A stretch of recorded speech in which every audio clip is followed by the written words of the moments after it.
Hello and welcome to the Metapod, the Pokemon TCG podcast that revolves around the evolving meta. We're back this time, I promise. I hope. Hopefully, hopefully the hopefully recording. this is the only time that we have to record. Last week, if you did not realize or you didn't see on Twitter at the Metapod TCG, we had some technical issues. And let me tell you, the recording that Sean sent me, because Sean does the recording and then I edit the stuff and then post it places. You could hear me and you could hear me great, but Sean was non-existent. You could not hear Sean. And I was like, you know, I listened to the podcast. I was like, is there any way we can salvage this? And I was like, I'm already in another stage. Sean's already on where he's going. And I was like, we just got a L for this week. So starting off the second set of 100. you know, technical difficulties happen, and it's always when you don't have a way to make up for it after the fact. It's always exactly when you're like, we're going to pre-record a couple episodes since we're both going to be gone, and the universe says, no. Yeah, and like the day before we did the interview with Stefan, and then like the next day was when we recorded our supposed episode, which was a bunch of budget decks. Yeah, we got several decks, like 4 decks under $50, and we were like, here's some budget decks that you can play. But so nothing crazy, but this week's pod, Sean and I have got a bunch of different stuff because the North American International Championships took place in Columbus, Ohio. If you did not hear or if you did not watch, Sean, did you get to watch any of NAIC? I did not get to watch any, but I did keep up a bit on Twitter, which we'll talk about some of the crazy decks like that I think maybe some people kind of expected, but like, yeah. And then also there's one human that we are just going to give a shout out to because, like, dude is a madman, mad lad. Yeah, we'll talk about that. Exactly. Yeah, you'll know exactly what we're talking about when we talk about it. If you did not know, I did not go to NAIC like I wanted to. If you can't tell from the recording, first time listeners may not realize this, but my voice is very hoarse right now. Like I feel fine. I've just got no voice. And so back now, done traveling, I was just like, you know what? I really I want to see all these people at events, but I don't want to go to an event and go 0-3 drop and spend like $600, minimum. And so I was like, I mean, it was definitely going to be more than $600. That's just the first number that popped into my head. But I was able to watch the event all weekend and watch all of the incredible things. But since our last podcast episode and since the last time we talked about the news, there's been a lot of good stuff happening in relation to the World Championships coming up and a lot of stuff that you're going to want to put on your radar, especially if you're a competitive person, but also the collectors out there. We got some big news for you as well. But Sean, Jake, as always, we can't break this habit. No. We got to go with the 5-star review, Sean. Kick it off, Jake. Who we got this week on the 5-star? Making the guy that's got the real hoarse voice do the 5-star review. Okay, sorry, man. Looking for a new podcast host with me, and this one is 5 stars. Love the show from Polo Rico. 5-star rating. Love hearing about the new sets, tins, promos, and learning meta as a former player from the Team Rocket days and getting my kids into the game and collecting. Absolutely love that. We just had an episode of PokeDad, talking about being a PokeDad and stuff. So definitely, if you haven't listened to that yet, anybody, Poke parent or planning on being a Poke parent some days, or really just going through life changes in general with Pokemon, graduating college, going to college. Those are the only major life events that happen. Exactly. That's it. That's all. That's all. They were great interviews, and thank you so much again, Polo Rico, for the 5-star review. We got one more shout out before we really get into the news. So a couple weeks ago on this podcast, we talked about how the Pikachu on the ball promos were coming back in the UK, and Sean and I expressed how it was going to be awesome. Whether you lived in the UK and you wanted to get them, or maybe you were someone that lived outside the UK and you were going to have to buy them off eBay and stuff, because more promos means that they were going to be cheaper, and they're really cool. They're kind of one of a kind. set of cards. And this wonderful, wonderful person, Ian, reached out to us on Twitter at MetapodTCG and said, hey, I got a couple Sobble on the ball promos. Do you want like them? Like, I'll just send them to you. And so we got a couple. This is Sean's right here that you may be seeing on screen. I haven't sent him to you yet. I just got home like yesterday. But soon he'll have one, and I've got mine sitting over there. It's on a shelf. So thank you again so much to Ian. That's very, very kind of you, because I would not have gotten these cards if it wasn't for that. So thank you very much. That's super awesome. And speaking of that promo, Jake, it actually has relevance for the first piece of news that I want to talk about today. It really does. It's amazingly, the tie-in is there. This is big news, and I don't think we're actually that far behind, because I don't think we would have gotten this if we'd recorded an episode last week. No, this is relatively new. There are probably some people that still don't know about this. So for those of you who are wondering and listening and can't see the screen, they have announced, Pokemon has finally announced when the rotation is most likely to happen, but specifically what the set, like what the meta is going to include for Worlds this year, which I know a lot of people, like top tier players too, were like, it's very unusual. I would love for Pokemon to tell us what Worlds is going to be so we can start testing, because like Jake and I said, they have always announced rotation well before this point, like in like May. It's usually or April. been like, it's usually been like the middle of spring. Yes. Kind of that late April, early May kind of portion.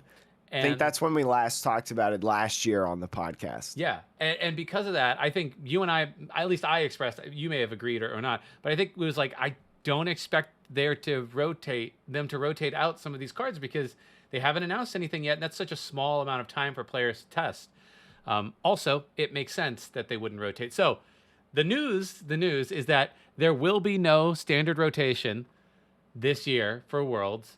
And the next one will weirdly be in early 2023, which is very strange. So instead of after the World Championships like they've done in the past, they're instead pushing it even farther back to mirror. I believe this is what Japan does. Yeah. They do it at the beginning of the year. So they didn't specify when they say early 2023. They didn't specify like January or February or whatever. They just said early 2023. So we can assume that is going to be the first couple months. It wouldn't surprise me if it was like right before a set released, or maybe like when the newest set became legal. It wouldn't surprise me. I don't know that for sure. You can take that with a grain of salt. But I think end of January makes sense, because that's usually when they release their first set of the year, sometime in that window. And I will say, just separately, it is going to be really interesting, because I know some people have always like had different opinions about a new format right at the same time as Worlds, and like it's completely untested, and like you just kind of sometimes get jank decks that don't actually have a long-term impact. But this is interesting because it'll actually be a rotation in the middle of qualification year. That I think is really fascinating, because I think it breaks up the season in a really interesting way, which I don't know, I think could be cool. I don't know. I mean, I'm one of those people that likes things concise, like clear kind of things. And so the start of the year equals the start of a new rotation. Everything is the same. It's almost symmetrical, and I'm into it. Yeah. But they are going to be rotating in early 2023, all of the deregulation marked cards. So I don't know exactly all that entails, but if you look at the bottom of your Pokemon cards and you look to see what the letter is, if it's D, it's rotating. Yeah. But also, the other weird thing, and the reason that the Sobble on the ball, they did list, there are, what is this? 1, 2, 3, 4, 5, 6, 7. There's 9 cards that are not legal for Worlds that are very specific, and they're all the special promos. So, you know, all of the on the ball cards are gonna be banned from Worlds because they were not released in all regions, which is the same as the special delivery cards, also not released in all regions, and Lance's Charizard V and Dark Sylveon. I guess, were those cards not released in Japan, I guess? I don't think they were, to be honest. Weird. Now that I think about it, I can't confirm or deny that, but I do know that they're full in a set, and they're the celebrations cards and whatnot. So That's true. I mean, it kind of makes sense to just be like, hey, let's just get them out of here. Yeah, that's fair. That's fair. But yeah, so that's what Worlds is going to be. Worlds is going to be the current format plus Pokemon Go, which Jake and I will probably do a set review of that for next week now, because I think there's too much news this week. Too much news. There's a lot of good stuff. I mean, we want to talk about the decks. We will talk about a little bit of Lost Origin today, some news that was announced. But yeah, I mean, this is a big deal. So basically, this pod is very, very important because this is going to be almost the same format as, the World Championships. This will give you a really good idea of what the meta looks like right now, meta forecasting for Worlds, because the Pokemon Go set, it's a holiday set, it's like Champion's Path and stuff like that. There's probably going to be a lot of crap cards, but there's still going to be some exciting things that come out of it too. All the secret rares are out if you want to go look at those for the Pokemon Go set. They do look very, very pretty. And I've seen like Neon Cactus and OKJ Love open up some of the cards from Japan, and it's really cool looking, actually. Oh, Saw cool. some people at NAIC as well. I think Celios Network posted this. Opening, I don't know if it was a box or just loose packs of the Pokemon Go set or whatever from Japan, but they actually got one of the sticker dittos. Oh, cool. That's really neat. Yeah, they peeled it off and everything. They said they almost missed it at first.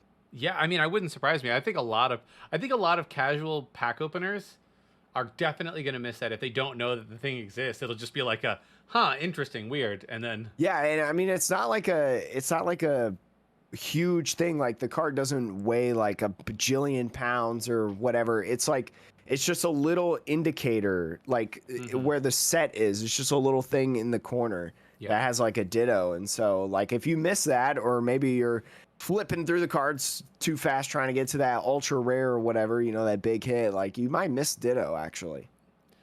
Well, Jake, are you ready to talk about a little bit, just the tiniest bit of Lost Origin? I am, because these were announced and I know our collectors are going to be excited about this. The Lost Origin pre-release promos have released. It's very, very interesting. At the time of this recording, not all of them have been fully revealed. There is one of them that is not recognizable. Like we don't remember the card from Japan, and so all we know is what is shown in the picture of, the pre-release promos that you may be seeing if you're watching this on YouTube or Spotify. But there's 4 of them. There's a Comfey, a Machamp, a Finneon, and a Gengar. Shown 2 basic Pokemon that can evolve, and then also 2 stage 2s. An even split. Kind of interesting. It is. I mean, I think they've started kind of doing this where like they'll have like, and I bet you those stage 2s, there's like a whole line for them. Whereas the other 2 are like support Pokemon in a different archetype.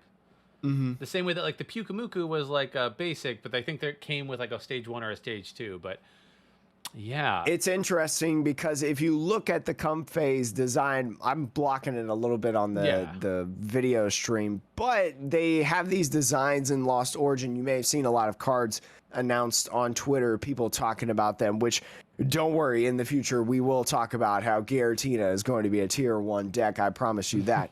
But the Comfey has like an extra little design on the outside of the picture. It's like some pink, purple, light blue smoke, and you will see this theme across a lot of the cards in the set of Lost Origin. You will see this a lot, actually. So I'm very excited for this. You may have seen me talk about it on Twitter. Yeah, that's really interesting. That's cool. Yeah, the Comfey is the Finneon is the one that they don't really know exactly what it does, but I don't know. Jake, of all the promos here, which one is your favorite? I think one of them that is my favorite is you look at Comfey, not only because of that little like extra design thing that I was talking about. This is consistent with any of the Pokemon that interact with the Lost Zone. So Big news, if you haven't heard as well, Lost Origins will bring back the Lost Zone, a mechanic in the Pokemon trading card game that hasn't really been around since Lost Team Thunder. Up. No, Team Up, because did they print a couple of Lost Zone cards in Team Up? Interesting. And I think like Unbroken Bonds had some because of the Prism Stars.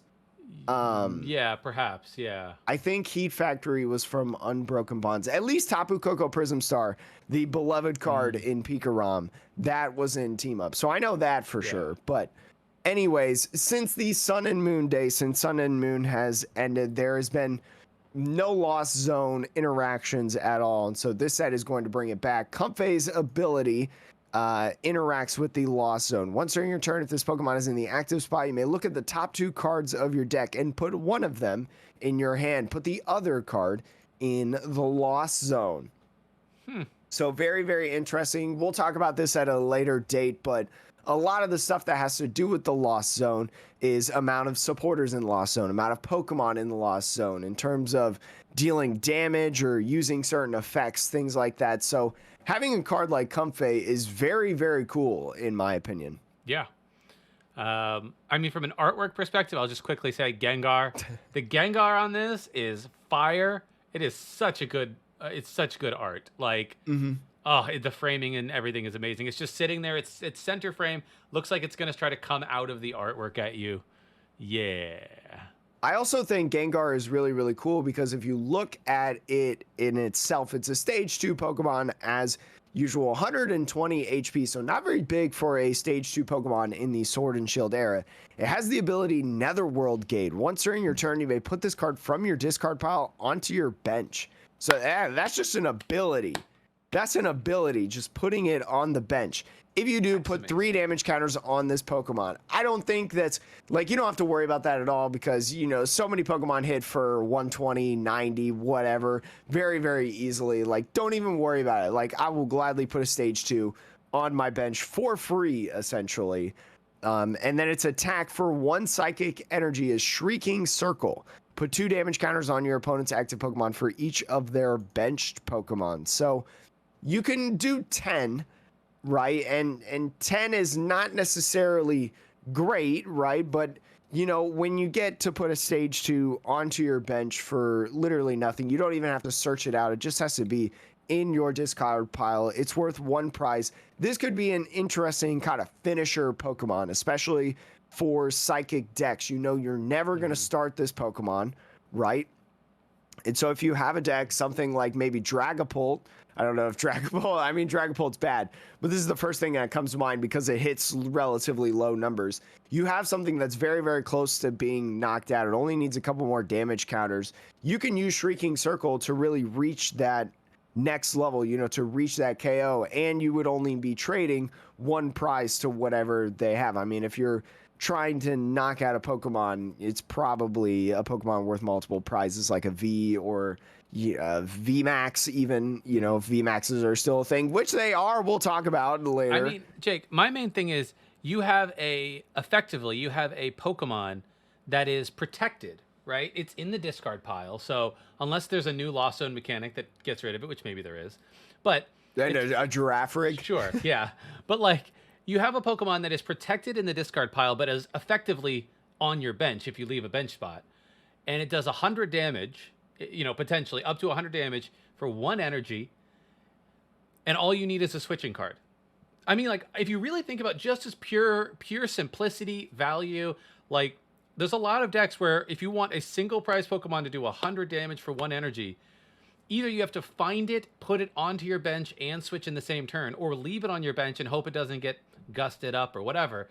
This gets around a lot of those awkward things, and I'm just like, this is good. This is good, I think. But anyways, it may not ever be the best thing, or it may not be the bee's knees, but I think you could do some really cool stuff with it, and things like that. We might as well go over Machamp, Sean, while we're here. It's the only other one that we know about that I haven't read yet. So Machamp, 150 HP, fighting Pokemon, stage 2 has the ability Crisis Muscle. If your opponent has 3 or fewer prize cards remaining, this Pokemon gets 150 HP, meaning that it is a baby Pokemon, so not a multi-prize Pokemon that has 300 HP, and this is without Big Charm or something like that. This is without the Stone Energies deflecting damage, so that's pretty crazy. You could like Roxanne, Path, Machamp up in here, and like absolutely, that's a lot of HP.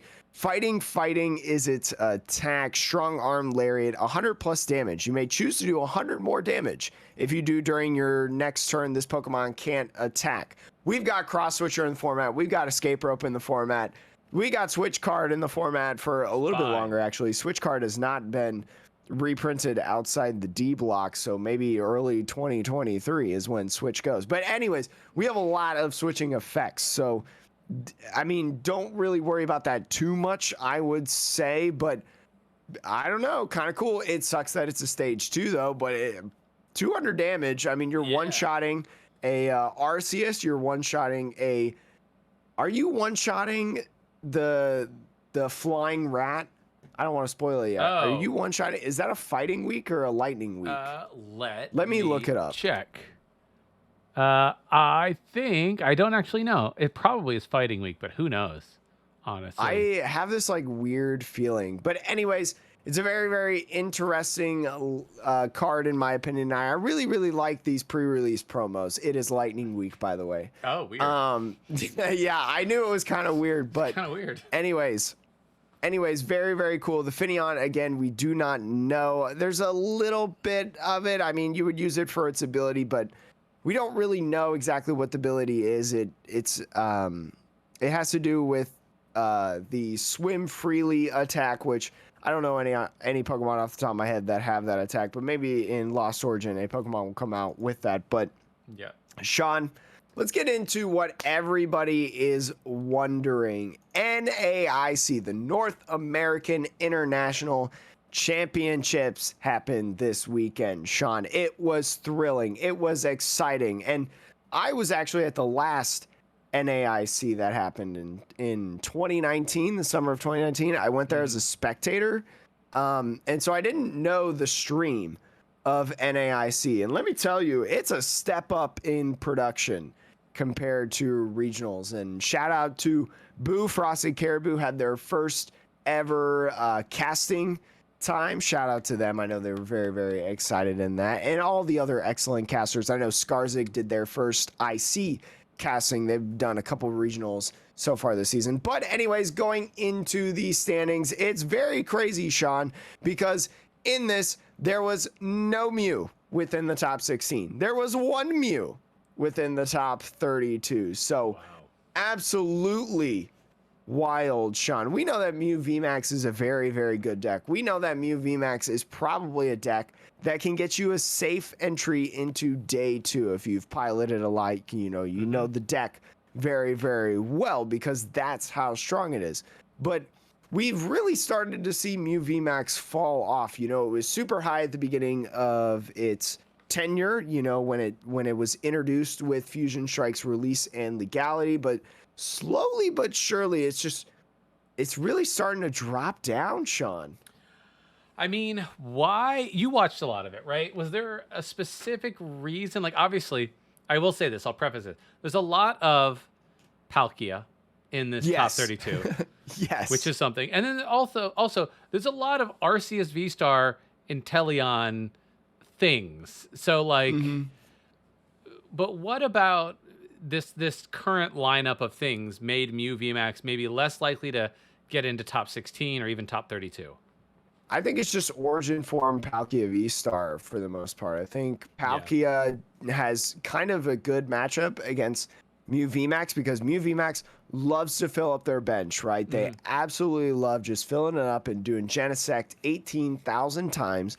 And so that's perfect for a deck like Origin form Palkia V-Star. And with Palkia V-Star as well, you know, the Origin form Palkia V it has 220 HP, so it's a little bit more difficult than some of your other V Pokemon to be able to hit those numbers for those one-shots with whether that's like the Meloetta or just a Mew with a cross fusion, because they can play around with other things like Big Charm as well, effectively a 250 HP basic Pokemon. So it's hard to knock out, and I think that's kind of what gives it the advantage.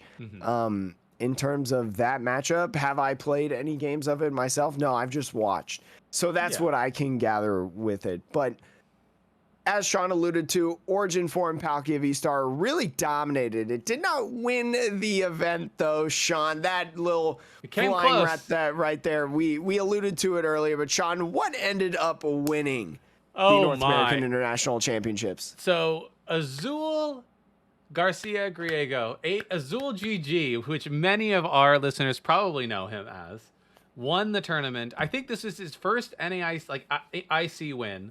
I think this is his first IC win. This is also the first time an American player has won the North American International Championships. So, big shout outs there, I suppose. But yeah, Azul managed to take it down with Flying Pikachu VMAX, which I'm going to pull up the deck list here. And I will say, I'll preface this. Azul has an amazing podcast called Uncommon Energy. Huge shout out to them. Congrats. And if you want to hear the full deep spiel, I'm assuming that they're going to talk about his IC win on their next episode. So check it out. Just check it out. But this is the list. This is very close, I would say, to what he played in Milwaukee as well. Milwaukee, he also did very, very well because Flying Pikachu VMAX, if you do not know, is an electric type Pokemon. It's hitting for 160 base damage. So hitting for weakness on an Origin form Palkia V-Star 320, even if the Palkia has a big charm on it, it is still getting one-shotted and knocked out of the park. And 310 HP as well on the Flying Pikachu VMAX without any other, health modifiers, which there are none in this list. That's right. But that's a lot of HP to try to get past, especially because this deck can do very well at managing its bench and not putting too many Pokemon down on the field. Yeah, so this one, so the way that this engine works, for those of you seeing this type of deck for the first time, it's got 3-2 line of the Pikachu VMAX, the flying one specifically, and it's got a 4-3 line of Arceus, because, if you read Flying Pikachu VMAX's energy requirements, I think, is it 3 colorless or a lightning and 2 colorless, something like that? It's got 2 colorless, so it works really, really well with double turbo. It can, but also you can just power it up with the Arceus V-Star if you need, right? You can, because the prize trade on that is a 2-prizer, a 3-prizer, and you can finish it off with another 2-prizer or go into a 3-prizer. It's a nice amount of prizes to give up throughout the game. It's pretty annoying for your opponent. So you're using all the greatness that is Arceus, all of the meta countering that is an electric type Pokemon, and then you have this draw engine that includes a 2-2 line of Bibarel, and then you also have a 1-1 line, a sneaky 1-1 of Crobat and Crobat VMAX, which it's a little bit of draw, and the Crobat VMAX is basically there to just counter Mew. No, the Crobat VMAX is really there to counter Milk Tank, honestly, because if you watched Milwaukee, Azul had been using Stealth Poison or whatever the first attack is on Crobat to start putting some damage on it, but then switching into a big Pokemon like Flying Pikachu VMAX or something like that, or maybe a small Pokemon like an extra Bidoof for the Pumpkaboo or something like that. So, I mean, yes, it does that extra damage to the Mew, but I mean, it's Milk Tank. It's so nice against the Milk Tank because it puts a lot of pressure on the Milk Tank players as well. And the addition, the change, I believe, from the Milwaukee list is the one of Phoebe. Sean, do you remember what Phoebe does? I think Phoebe allows you to basically ignore any effects on your opponent's Pokemon and damage just goes through. Yeah, for your VMAXs. So Yeah. specifically working for Crobat and Flying Pikachu. You're probably using it for Flying Pikachu, but that's, I mean, instead of canceling Cologne, you are using Phoebe Yep. for your supporter to get around the Milk Tank, because that's what Azul really struggled with in Milwaukee. So adapting, plays a Palpad in there as well, so you can effectively play 2 Phoebes in a game, get around 2 Milk Tanks. The third Milk Tank is definitely a problem that you have to try to go through. And he faced that against a deck that we'll talk about later. Yeah, I mean, but great, great list. Like 4 Marnies, 4 Path to the Peak. So a lot of disruption there against any Arceus decks, or, I mean, really anything like Mew. The Path to the Peak is really good against. The energy lineup is an interesting split: 4 Lightning, 3 Dark, 4 Double Turbo, and a Capture energy. Certainly, it's interesting. I mean, a lot of these Pokemon have colorless cost in terms of the attack. Arceus is 3 colorless, Flying Pikachu is 2 colorless, 1 lightning, and then the Crobat is, half dark, half colorless. And so it's interesting and it's nice because, you can use basically any energy you want in terms of after you fill that one requirement for some of them. So, if you got to use the dark Pokemon, you got to use the dark energies and stuff. But you can use the dark energies on the Arceus, the Pikachus, etc., and vice versa with the lightning. Yeah, I mean, outside of those things, everything else in this list is pretty straightforward. We got a 1 of Raihan. You got a 1 of Roxanne, so obviously opting for Marnie, a heavy Marnie line over Roxanne. A couple of bosses, couple of research, and then 2 Sharon's Care, which I think is interesting to have, because I know a lot of lists were maybe playing 1 Sharon's Care, and then you have the Palpad, so you're like, oh, if I need it again, I'll... But obviously Azul here opting for 2, so that, he can basically rescue an Arceus V-Star if he needs to. And if we talk again about that Palkia matchup, the Arceus is really, the Sharon's Care and the Arceus play is very, very good because, again, this deck is really good at limiting the bench and kind of minimizing the bench. You'll see in the finals when if you rewatch it, he was facing off against Isaiah Bradner playing Origin Form Palkia V-Star. And he did a really, really good job at limiting his bench and limiting the amount of damage that Isaiah could do per turn. So essentially guaranteeing that Isaiah could not one-shot an Arceus V-Star. He had to go through and 2-shot. And when you have a good draw engine like Bibarel and you have some Crobat in there as well, playing multiple Sharon's Cares, you can a lot of times find that Sharon's Care when you need it to be able to get that thing out of the active. And if you're getting an Arceus V-Star out of the active, you've already probably used Trinity Nova to accelerate on your Pikachu or whatever. And so you could just go right into that Pikachu and just start wailing away. Yeah. Yeah, I mean, otherwise, though, pretty straightforward list. So I don't have anything more to say about it, but, like, congrats. It's a really cool list. Yeah, definitely. You can get Flying Pikachus for, like, $3 each. And I think VMAXs.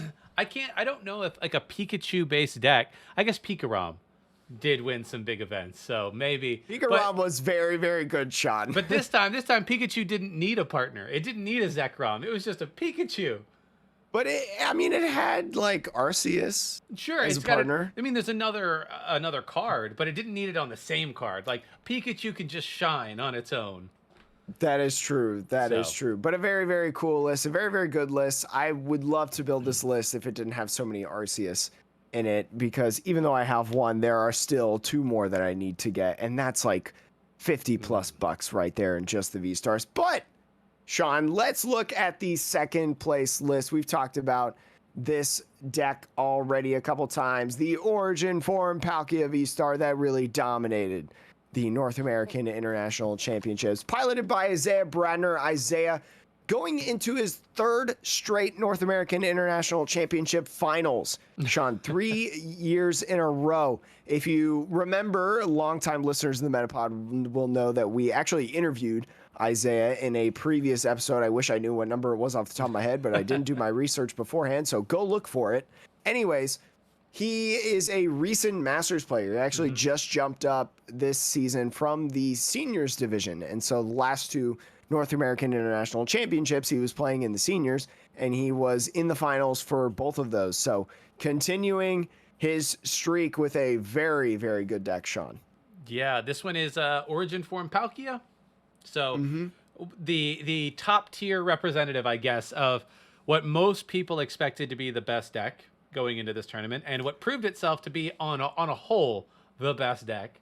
But definitely a tough finals matchup against Flying Pikachu VMAX, which you know, it's that Flying Pikachu VMAX, I think, was in some ways designed to take advantage of this being the most played deck.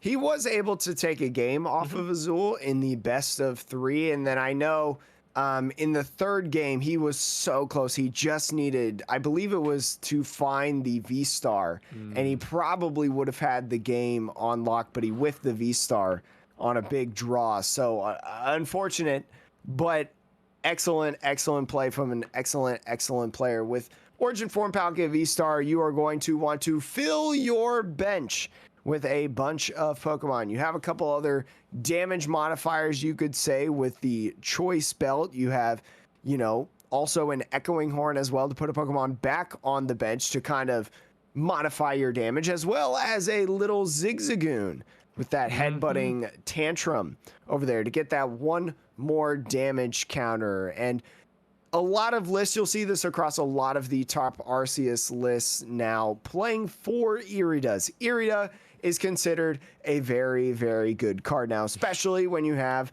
4 cards called Battle VIP Pass, Sean. Yeah, Battle VIP Pass, you may remember from Mew, puts a bunch of Pokemon on the field, on the bench. And can you remind me, what does Irida do again? Irida is a supporter that allows you to grab a water Pokemon and an item card.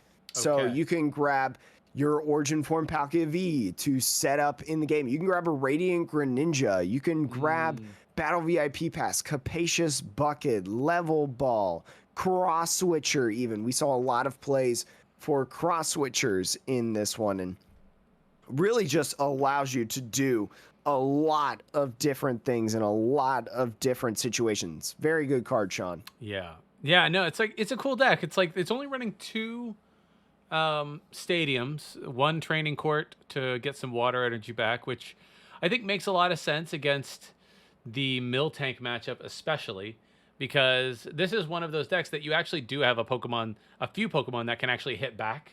You've got your Inteleon, which does a decent amount of damage. Probably is Inteleon, it's doing 120. Is that enough to knock out the Miltank?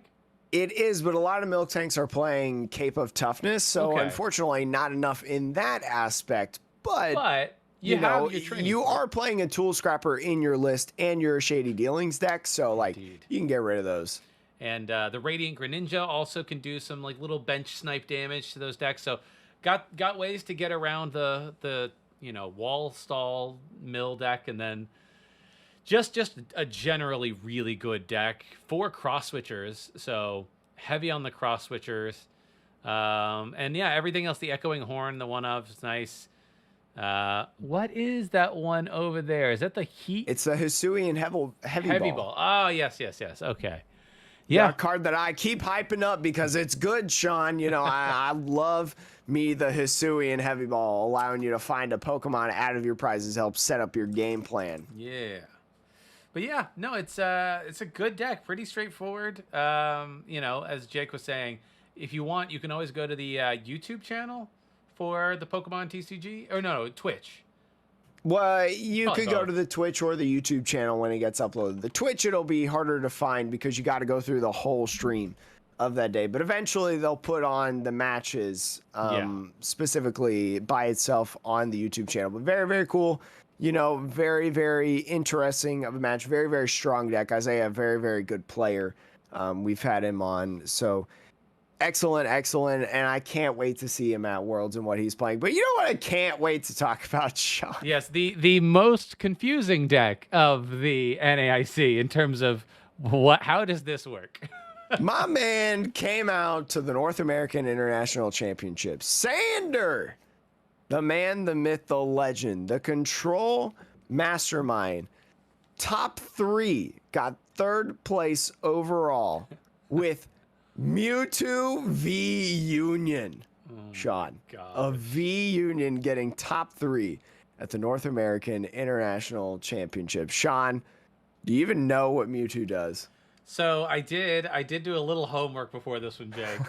I will say there are a few psychic energy in here, and while you could use a number of Mewtwo V Union's attacks, the only one that really matters, from what I hear, was it 2 psychic and a colorless, and it heals 200 damage from Mewtwo. That is all it does. So, what I was told by the YouTube video I watched was Mewtwo V Union is a beefy boy, 310 HP. If you heal 200 damage and you're up against something that's not doing a lot of damage to you, then you could just heal for the rest of the game. And unless they have a way to disrupt your attack or something, that's not going to be great for your opponent. Especially since the format has moved away from dark Pokemon, especially with the introduction of Palkia V-Star. There are just so few dark Pokemon that the weakness of Mewtwo V Union doesn't really matter to a lot of people. And again, yeah, like you said, you just heal that 200. And, maybe facing, like Mew VMAX or something that hits for like that 230. You got Cook in there, Sean, to swindle away 60 more HP. They can only use so many damage modifiers, and you really hope from a Mew player that they get rid of some of those damage modifiers early on, like a Milk Tank or a Snorlax or something like that. Or the Yveltals, when you get away those energies. We talked about Cry of Destruction Yveltal on this podcast before and how it's good against Mew.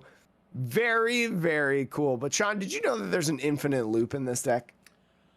Let's see here. What is the infinite loop? I mean, Jake, why don't you go ahead and explain it to me? But I feel like I remember it with, what is that new? Is it Silene? Is it Silene involved? Silene is one of the factors of the loop in this deck. Silene says roll 2 die for each heads, grab a card and put it, I believe it's on the top of your deck. And so if you get 2, I believe you can put them in any order you like. But you combo that as well with Team Yell's Cheer. Team Yell's Cheer allows you to put a combination of 3 supporters or Pokemon into your hand from your discard pile. Or is it into your deck? It might be into your deck. It might be into your deck, but the one thing you can't do is you can't put a Team Yell's Cheer with that effect. Yes. So you think, that's the infinite loop. Similar to something like Lusamine, right? Lusamine cannot put Lusamine. Wait, actually, no. Can Lusamine might actually be able to put Lusamine. I actually think, yeah. I think this is where they fixed it. I've played decks with Lusamine. Yes. I actually think Lusamine can Lusamine itself. Yes. But anyways, the real way that you get Team Yell's Share back into the deck, aside from Silene, is Palpad. Playing multiple copies of Palpad. So you can throw those into the deck, and you play a bunch of other control-ish cards like Peonia, Flannery, Sydney, Crushing Hammers, and just some insane stuff. You got a Pikamuku in there too, Sean. You know how the Metapod podcast loves we love the our old Pikamukus. pitch of Pikamuku. Yeah, being able to have a 59 card deck effectively. Although you can't use Pikamuku if you don't have any cards in your deck, I believe. Yeah, that would make sense because you have to replace it with take the top card and then put this one on the bottom. Yeah, if you don't have a top card, then yeah, it would just be Pikamuku coming back into your hand. So that's not exactly how it works. No. That just helps you get to the bottom of your deck faster. And very, very cool to see Sander play this. A couple other people played this as well. Really? I don't know if they all played the exact 60, but I know at least one other person did well with it. I don't remember what their name was. With the Mewtwo V Union? Yes, with the Mewtwo V okay. Union. It was pretty much the same concept. I don't know if it was the exact same 60, but super crazy to see a deck like this just come out of nowhere, especially when we had Milwaukee Regionals last week, Sean. Always exciting. This is why I like closed deck list formats. This is why, I love watching the big tournaments and stuff of the Pokemon trading card game. Is you get whack stuff like this. Yeah. Just out of a hat. So yeah, basically the way this deck works, I talked about it. So you have Mewtwo to heal a bunch of damage. You've got the Mill Tanks to basically turn off certain decks entirely if they don't have another attacker, because they can't, if they're a Pokemon V, they can't hit through it. And then you have Yveltal and the Crushing Hammers to get rid of all the energy. And then, you have an infinite loop basically, so you don't deck yourself out. That's basically all the deck is trying to do is like get into its like little combo for whatever the combo it needs for the deck it's playing against fast. The only time that you actually deck yourself out in this deck is the very unfortunate, like, 8 tails in a row on Silene. Yes. That's the only way, which is so minuscule, you know, it's such a low percentage to hit 8 tails in a row that you kind of just take that risk. Yeah. But I believe that is the only way that you deck out with this deck. Yeah, most likely. Although, man, this is one of those decks where I'm like, if I was the opponent, I'd be like, is there any... Like, do you just start throwing a Durant in just to mill like 1 or 2 of their own cards? Like, it's like against decks like this, they usually like late game mill decks like this, or like stall decks, I should say. Their game plan is actually just about like keeping what they put back into their deck so that they don't deck themselves out pretty thin, like maybe like 2-3 cards. So if you can get rid of a few of those pieces, it actually does make it really awkward for them. So I don't think it's worth putting in a Durant in your deck. I'll just say that right now. All I know is if you go on the Pokemon trading card game ladder today, it is filled with people trying to figure out and try out Sanders' fun new deck. Very, very cool deck. Again, I love it. I think it's just, I love stuff like this, which is out of the window, super obscure, it's just wild. Yep. Jake, I think you had a couple of other decks you wanted to chat through. This one from Spencer Perez. This had more top 32s than Mew VMAX Sean. Vikavolt V. Wow. This was a person and their brother, I believe. They both got top 32 at North American International Championships. Vikavolt V with that paralyzing bolt, you know, doing that 50 damage and preventing your opponent from using item cards. Something very, very good right now in the Pokemon trading card game. You have a bunch of other counter Pokemon, the Galarian Moltres, the Galarian Zapdos, and using that Mew engine, we talked about the Mew shoes. Well, actually, we haven't talked about the Mew shoes because we were out and we missed a podcast episode by accident. But anyways, but shoes, trekking shoes good, Mew also good, Mew shoes. And when we say Mew, we mean Celebrations Mew, the Mew that has appeared a little bit every so often, but has really come out into these turbo style decks that you've probably seen the last couple weeks. Most, if not all, these turbo style decks are playing this Celebrations Mew and playing a 4 of trekking shoes. And well, it's very, very good in that aspect. You do play things like Energy Switch, so you can move stuff. You play a bunch of energy searches as well to find, you know, that Vikavolt V, you know, to find the 1 energy you needed for the Galarian Zapdos or whatever, the Crobat, if you need to get around Milk Tank or something. You do have Radiant Greninja in your list, but you can't use Radiant Greninja. You don't have any water energy, but I mean, very, very cool as well. Yeah, and it's the one I'm looking at this list now because this is the first time I'm seeing it. Like the combination of like counter Pokemon plus a Vikavolt, like the counter Pokemon can knock out the things they need to, right? Like in certain matchups. Vikavolt hitting for weakness against Palkia, actually really interesting and relevant because like if you hit Palkia for weakness, you don't overbench. If they can't return KO you, yeah, you might think, oh, 50 times 2, 100, that's like a 3-shot, that's bad. But throw a Choice Belt on there, and that's actually 80. And now you're doing 160, and you're 2-shotting those Palkias. And all of a sudden, you 2-shot Palkia, and they can't use item cards? Oof. Yeah, I mean, they can't find their Sobbles. They can't find their Drizziles. They can't level ball for Drizzile to Drizzile chain for more level balls and things like that. It's just, it again, makes it very, very difficult for your opponent to play the game. I mean, if you completely stop what they're trying to do, just like in Sanders' deck, right? You can't knock out that Pokemon. It just makes it very, very difficult. So I wanted to give this deck a shout out. Oh, yeah. It didn't, I don't believe it made top 16. I believe both of them were in the 17 to 32, but I thought it was just a really, really cool deck. Something that we haven't really seen yet. And also playing 3 Switch cards as well to get those beefy Vikavolts or whatever from the active. Even your Mews, getting those Mews out of the active as well. Yeah. Potentially. And then, Jake, you sent me one more deck, which this one's a little sideways, but, you know, another deck that you said was your favorite deck of the This evening. was my favorite deck of the event. Ian Robb played this one. I believe Reagan, who won the seniors division, was also playing this list, if not the exact 60. It's basically Flying Pikachu Arceus, but it's got 2 Beedrill in it.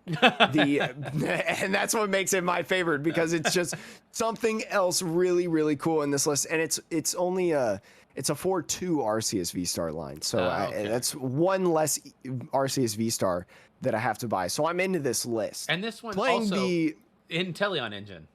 Mm-hmm. Yeah. I mean, again, it's basically, instead of Bibarels, right, in terms of Bibarels that Azul was playing, this is opted for the more aggressive Beedrill, the one that has the Jet Stinger attack, where if the opponent has a special energy attached to their active Pokemon, it is knocked out, costs only 1 grass energy, which is very easy to find in this deck, because you're playing actually a majority of grass energies, because you have a lot of colorless energies in your attack cost. You're playing the Single Strike Mustard as well. Absolutely love Single Strike Mustard. Very, very cool to combo your hand all the way until Mustard is the very last card, and then go ahead and throw a Single Strike Pokemon onto your bench, specifically a stage 2. Absolutely love it. So I mean, that's pretty much that list. It's not too much different than Azul's list, besides the Beedrills instead of the Beeberils, but it's my favorite list. Well, it's my favorite list from the event. Do you want to see my favorite list from the event? I know what your favorite list is from the event. Sean, take it away. I know you're excited to talk about this one. So this list, I'll just tell you right now. Everybody who's watching, I'm going to keep the screen small. That looks like a normal list. Kind of weird, though, because you're like, huh, how does all this work? There's no energy in this deck. Well, there's no energy in the deck because there are no jumbo energy cards. This deck is entirely made of jumbo Pokemon cards, the ones that you get from like those special boxes and everything. So I'm gonna pull up. He was so large. The cards are so large. He had to take 2 photos across like an entire table. It doesn't even matter what Pokemon he's running in this, because you could run 1-ofs, 4-ofs, whatever. But there technically are enough Pokemon that were printed that are jumbo size that you can run a 60 card deck. And I can't imagine that he won any games. No, I mean, he lost. He played 1 round. The person, Matthew how do you say that last name? Varive? I believe, I don't know.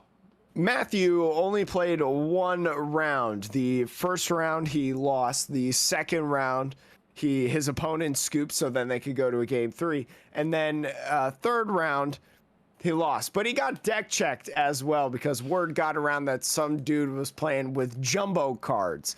And just to set the record straight, Christopher Szymanski, who was part of the event as a judge, very, very long time Pokemon player. I know a lot of word got around that, you know, it was legal, but Christopher specifically tweeted out, I just saw this, so I don't have this in the show notes for us, as I pulled up Twitter to get this tweet. So very coincidence that we're finding this out.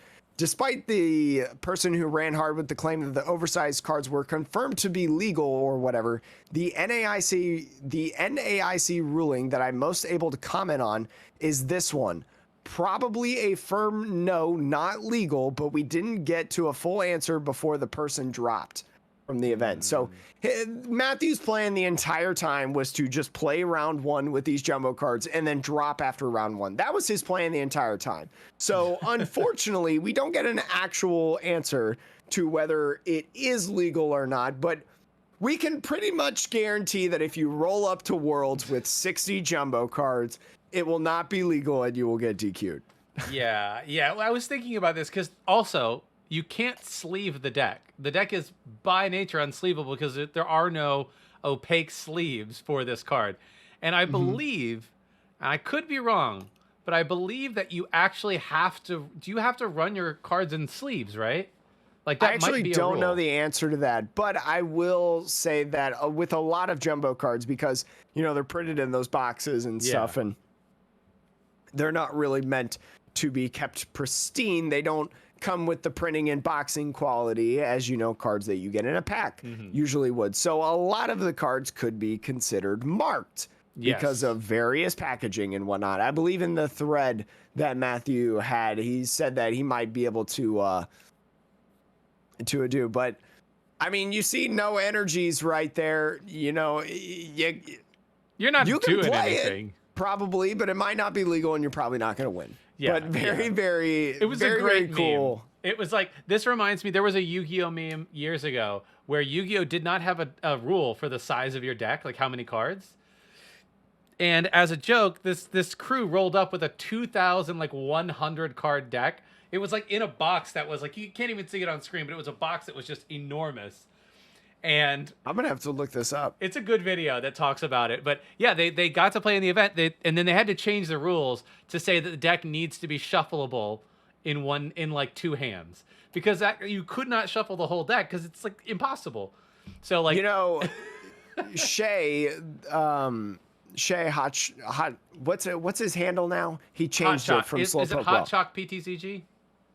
Our man, the man, the myth, the legend that we know and love, always loves doing kind of abstract videos and has done a little bit of kind of history videos, talking about some things. I think it would be great, and I think it would be a hit YouTube video to talk about the 2,000 card deck. I bet people would love that. So there's an idea for you if you're a YouTuber, or if you're Shay. Please, Shay, make a video on that. I would love to hear you talk about that, because I think that would be the funniest thing to listen to in the office while I do work. But absolutely insane. Again, big shout outs to that person, and shout outs to everyone who did go. I know a lot of people who went and just had an incredibly fun time. Just had a blast, and I wish I could have been there. Sean wishes he could have been there too. But there's always next year. Yeah.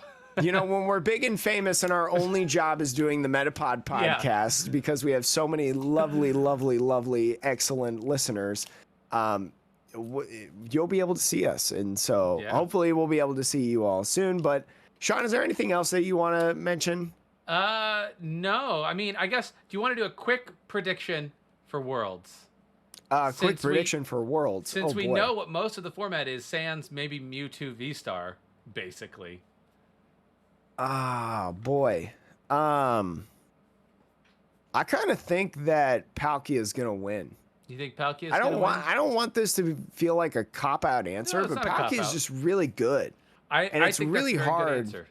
It's really hard to counter Palkia as well, because Palkia is going to be able to adapt, just like all the other decks are going to be able to adapt to Palkia in some form or fashion. So just watching it dominate this much, these last 2 weeks, really seeing it now that it's legal, just absolutely pop off.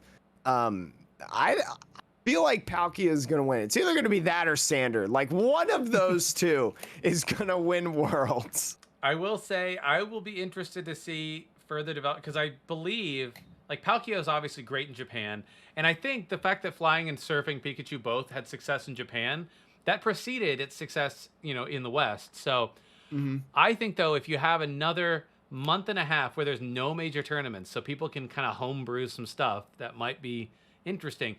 I actually think that you might see Palkia has the best chance, but I think some form of a Pikachu deck that can integrate, that could integrate maybe a fighting weakness, or like, a little bit of something else, like a little bit of spice. I think that might make it through.